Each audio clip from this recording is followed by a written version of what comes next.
นี่คือ music ជំនាន់ថ្មីស្រីឆ្នាំ2026ស្រាប់បដដែលថ្មីនេះគឺยังអាប់ដេតជាមួយនឹងទាំង ampli ដែលមានមុខងារថ្មី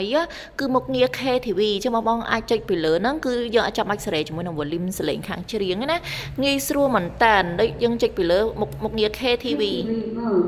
ចា KTV mode ចឹងយើងបងច្រៀងមកចាសលេងអែមែនតើ allo 1 2 3នេះគឺសលេង echo សេរីមកគឺមកល្មមចឹងអត់ចាំបាច់សេរីជាមួយនឹង volume ខាង echo បន្តទៀតទេណាចាហើយនៅមុខងារមួយទៀតបងនេះ confidence mode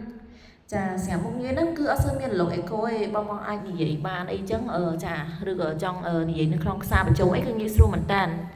ចាហើយស្រាប់មុខងារមួយទៀតបង professional mode ចានេះគឺការច្រៀងបែបអាជីពឃើញឡុកអេកូចេញមកគឺខុសគ្នាបងគឺមួយឡុកអេកូចាមួយទៀតសលេងអង្គតិចចាមួយទៀតគឺបែប KTV អញ្ចឹងពិសេសមែនតើជាមួយនឹងមុខងារថ្មីនេះណាស្រាប់បាសនេះគឺយើងបំពាក់ជាមួយនឹង micro ចាគឺ VIP ផ្លែដែកជំនាន់ថ្មីនេះម្ដងចា micro នេះគឺអាចស្រូបសលេងបានចាប់ពី50ម៉ែត្រឡើងណា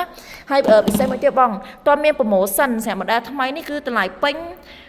$350 promotion ត្រឹម$250អញ្ចឹងសម្រាប់20ឈុតដំបូងគឺយើងដាក់ការ promotion បន្ថែមមួយតង់ទៀតណាគឺត្រឹមតែ$199អញ្ចឹងអតិជនពេញចិត្តសូមរួមរណៈកំងណានិយាយពីសំឡេងបាសនេះគឺអែមែនតើឥឡូវយើងធ្វើតេស្តគឺ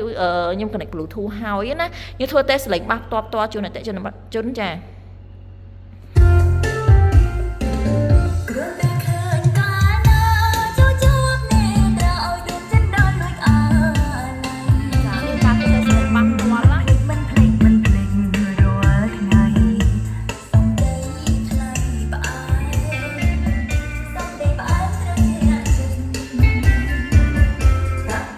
ចាសម្រាប់បាសម៉ូតនេះគឺមានពីរពណ៌ខ្មៅហើយនិងពណ៌មាសហើយបាសនេះចាគឺមានបានធានារយៈពេលពេញ1ឆ្នាំពីក្រុមហ៊ុនគឺជាប់នៅពីក្រោយបាសតែម្ដងហើយសម្រាប់បាសនេះគឺមានកម្ពស់ដល់ទៅ1.3ម៉ែត្រងាយស្រួលបងយកចល័តចាគឺយើងតខ្សែដូចទៅកណ្ដងនៅពីក្រោយចេះហាចាគឺ